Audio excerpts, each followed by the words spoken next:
আসসালামু আলাইকুম। আজকে Oppo A6X নিয়ে আসলাম। এটা হচ্ছে আইস ব্লু অ্যান্ড এটা হচ্ছে পাম পার্পল। এখানে ব্যাটারি দেওয়া আছে 6500, যা এভারেজ ইউজে 2 দিনের মতো চার্জ ব্যাকআপ দিবে। 48 মাস মানে 4 বছর পর্যন্ত সফটওয়্যার সিকিউরিটি আপডেট পাওয়া যাবে, যার কারণে খুবই স্মুথ থাকবে।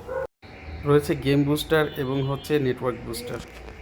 সবচেয়ে বড় কথা, এটার মধ্যে কোয়ালকম স্ন্যাপড্রাগন 685 একটা প্রসেসর ইউজ করা হয়েছে, যা এই সেগমেন্টের মধ্যে ফার্স্ট টাইম, এবং 120 হার্জের রিফ্রেশ রেট প্রোভাইড করা আছে ফোনটার মধ্যে।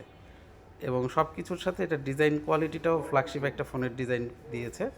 তো এই ফোনটা আসলে এই রেঞ্জের মধ্যে খুব বেস্ট একটা ফোন, এবং বলে রাখি এটা 6.75 ইঞ্চের একটা লার্জ ডিসপ্লে প্রোভাইড করা।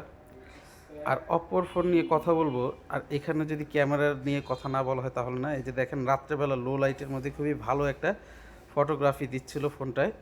আপনারা দেখতে পাচ্ছেন, এখানে দেখেন, এখানে কিন্তু বাইরে কোনো এক্সট্রা কোনো আলো নেই।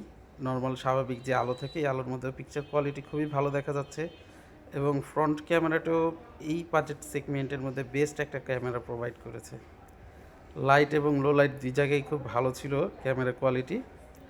তো আমরা আসলে এই ফোনটার বলবো যে এই বাজেট রেঞ্জের মধ্যে বেস্ট একটা ফোন। এবং ফ্রন্টে হচ্ছে, ব্যাকে আপনি 50 মেগাপিক্সেল এবং ফ্রন্টে 32 মেগাপিক্সেল পর্যন্ত হাই রেজলিউশন অপশনে করতে পারবেন এটা।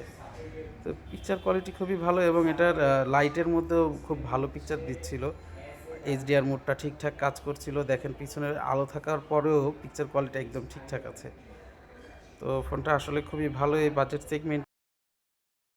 আর এটার মধ্যে কোয়ালকম স্ন্যাপড্রাগন 685, 6500 মিলিঅ্যাম্পিয়ারের ব্যাটারি, 4 জিবি র্যাম দেওয়া হয়েছে এটা দুইটা ভ্যারিয়েন্টে আছে, 64 এবং 128। এবং রিফ্রেশ রেটের কথা বললে এখানে আপনি 60, 90 এবং 120 হার্জ রিফ্রেশ রেট পাবেন।